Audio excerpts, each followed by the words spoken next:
Let's learn how to efficiently provide audio and/or text feedback to your pupils for the tasks they submit on Seesaw. Feedback helps teachers correct misconceptions early on, identify strengths and areas for development, provide clear next steps for pupils to make progress, and encourages and validates pupils' hard work.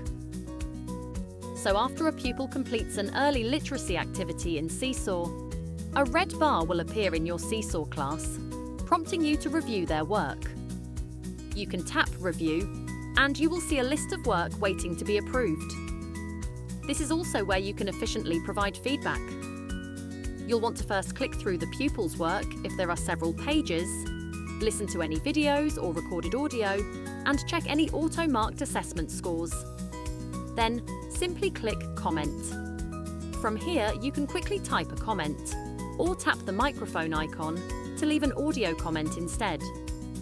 When you've finished, tap Post. Don't click Approve just yet. We recommend scrolling down and adding feedback to all of the work waiting to be approved. Once you provide feedback and approve all the pupils' work, you can refresh the page to see the whole class's work. To review how your class performed in any activity, click on the response title here, which will pull up your overall class distribution score. You can tap on the down arrow to view which pupils fall into each proficiency band. This is helpful information to inform your small group teaching.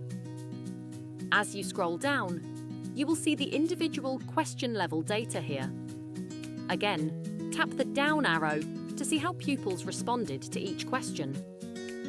This data provides valuable insights to inform any reteaching and targeted support.